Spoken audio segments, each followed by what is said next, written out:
Alright, so YouTube, my first order is a customer will pick up. So I'm going to show y'all as far as for how to properly do it when a customer is going to pick up their order from Publix. Y'all stay tuned.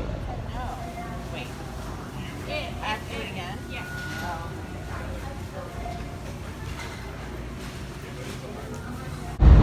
Alright, so YouTube, I was able to show you guys as far as for how does it work when doing customer pickup order.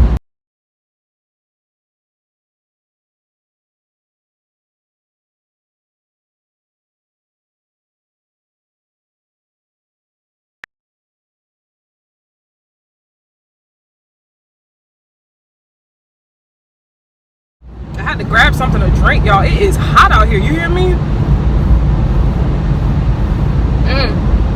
This is so good.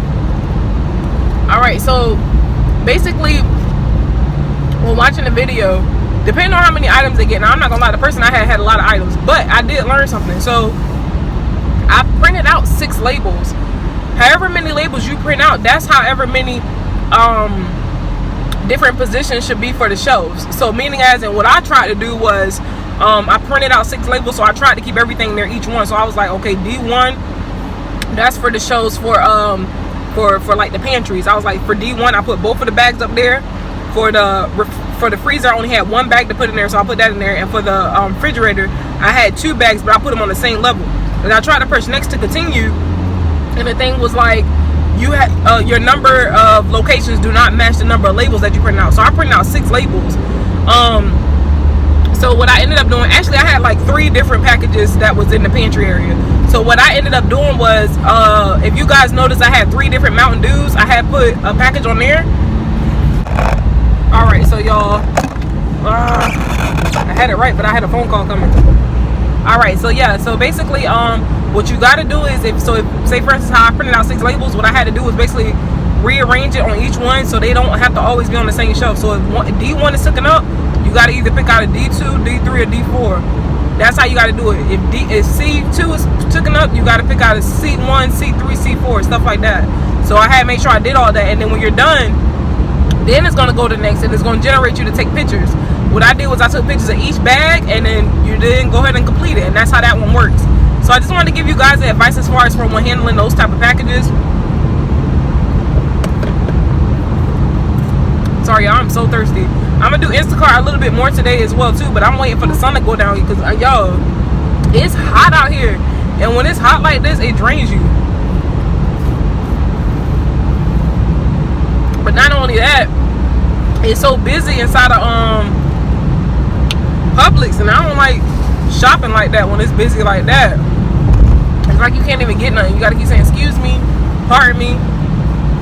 But yeah, so that's how that had went as far as for that. But that batch right there was already like $12 plus tax. I mean plus the tip, so it worked out perfectly fine. I didn't have any problems with it. Things that I want to mention as well too, like I always say, take your time, keep the customer updated. Some of the items I actually had to replace for her because it was like the salads. Like I had to go near the salads and deli area. This was my first time actually getting some lunch meat cut up. I had to follow by that, and it was so crowded over there too. Oh my goodness. But yeah, so she wanted a certain Caesar salad and stuff like that, and it wasn't coming through. So then when I scanned it, it didn't work. When it scans, and if it doesn't work, you can always select replacement, because it'll have a certain type of replacement if the customer puts ones on there. But none of the ones was on there for her. So I texted her and I was like, hey, they don't have the salad that you're looking for. Did you want me to get you something else? And it takes her a minute to respond back. So that's my thing. If you got other items on there and it's taking the customer a minute to respond back, go ahead and start shopping for the other items. You don't want to just keep those items waiting because that's on your time frame. But one thing I noticed is that when you are on when you are doing the what's it called, when you're doing customer pickup, there's no time frame. But if you're doing where you got to take it to their house, there's a time frame. So I noticed that's the difference as well too.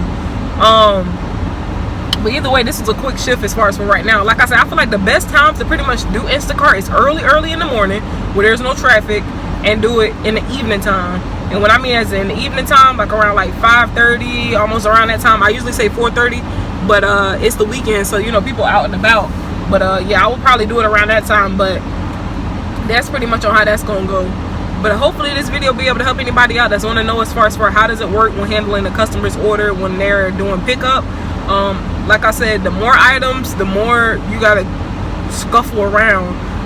What I don't like about pickup is the area. Like, it's so small, literally, and it's way up in the front. Like, I really feel like, I mean, yeah, because you're picking up your groceries, so of course it needs to be up front, but at the end of the day, it's like this area is entirely small. It's very small, and I feel like, you know, people probably come in pick up their orders on a timely manner, but it's a quite small area. So hopefully this video will be able to help you guys out. If you guys have any questions or anything, leave it in the comments below, and hopefully you all have a great one. Peace, y'all.